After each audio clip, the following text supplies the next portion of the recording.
This particular Christmas story is said to be an old legend. And I don't know how old it is or where exactly it comes from, but I learned it from my father, and he was pretty legendary in my life, so I'll share it with you today. But our story begins on a cold, dark, moonless night with millions of stars in the sky. And into that dark night stepped a young man. And he hurried through the village where he was staying. And the first house that he came to, he knocked on the door loudly and said, "Please, can you help me? My wife has just had a child and we need a fire to stay warm." But there was no response. And the door didn't open, so he went to the next house and tried again. And then the next and the next. And finally, he worked his way all the way to the other side of the village, and still there was no response. The village was as dark and still as the night that surrounded it. And as he turned away from that last house, he looked out across the fields and into the hills. And there in the distance, he saw a fire. And so as quickly as he could in that dark night, he moved out across the field to the fire. And as he approached, he saw that it was a shepherd sitting in front of a campfire with his large flock of sheep gathered around him in a circle. But just then, out of the shadows, 3 dogs leapt up and ran at the young man with their teeth bared and growling and ready to attack. But then as they came close, they suddenly became calm and docile. One came up and licked his hand, and the other rolled over and looked up at him expectantly for a belly rub. So the young man continued on to the edge of the circle of sheep, but he found that they were packed so tightly together to stay warm in that cold night that he couldn't even step between them to move any closer to the fire and to the shepherd. And so he called out, "Good shepherd!" But this shepherd was an old, gnarled man with a hardened heart. It wasn't him who had stopped the dogs. That was another force entirely that had done that. And so he ignored the young man's call and just continued to look into the fire. The hood of his cloak covered most of his face. He assumed that this young man was up to no good. Why else would he be out here in the middle of the night? Surely he was up to some trouble. But the young man was undeterred, and so he hopped up onto the backs of the sheep, and one and then another, he stepped just as if he was stepping across stones across a river.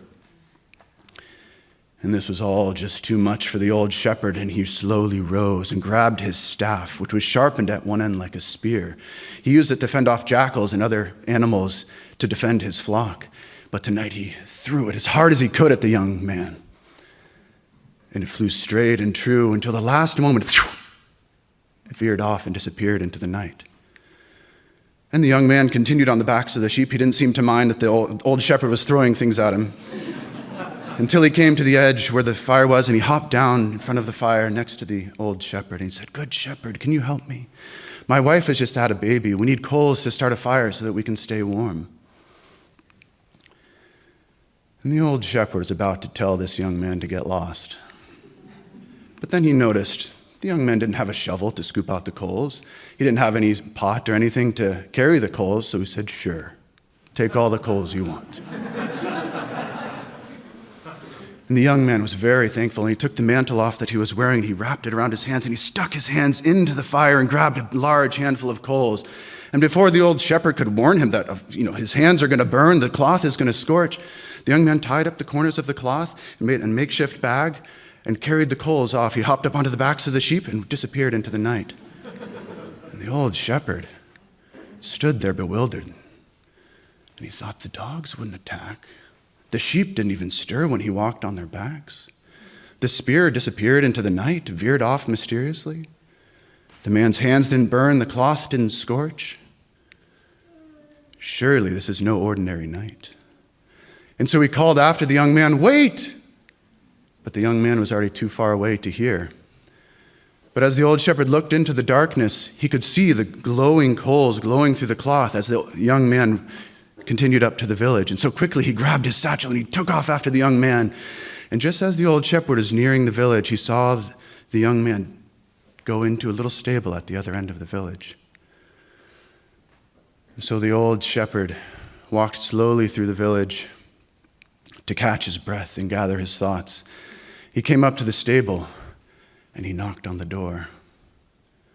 And the young man opened the door, and with a knowing smile, he invited the old shepherd in. And there in that little stable, sitting on a stool, was a beautiful woman, sitting by the newly kindled fire. And next to her in a manger or feeding trough, on a bed of hay, lay a little baby sleeping. And the old shepherd's heart went out to this little child born in such humble and cold circumstances. And he remembered in his satchel he had a sheepskin. And so he took it out and offered it to the young couple. And they gratefully accepted it, lifted up their young child, put the sheepskin underneath and laid him back down. And as they laid him back down, the baby stirred and opened his eyes. And the old shepherd was moved and knelt down by the manger there next to the baby. And the little baby turned his head and looked at the old shepherd, and for a breathless moment, they gazed into each other's eyes. And somehow the shepherd felt that here in this little child, this little baby, he had found the truest and best friend that he had ever had.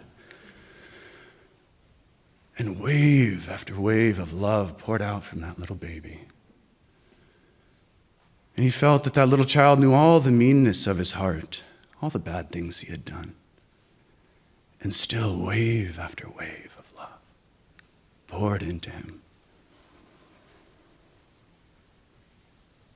And for that eternal moment, that timeless moment, they looked into each other's eyes, the little baby and the old shepherd in that little shed on that dark night.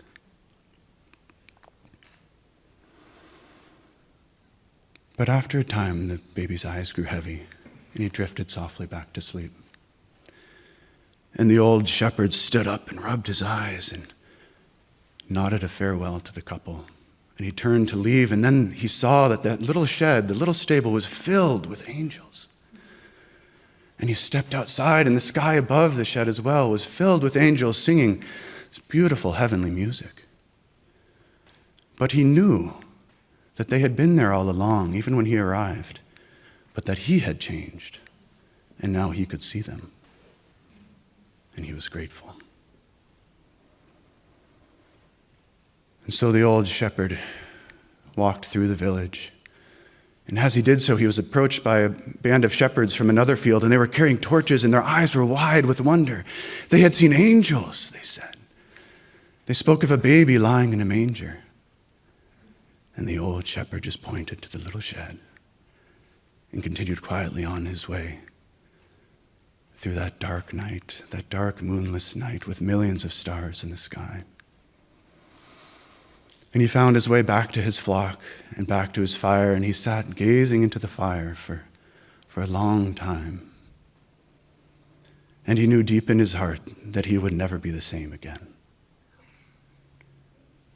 May the blessings of Christmas be with you now and always.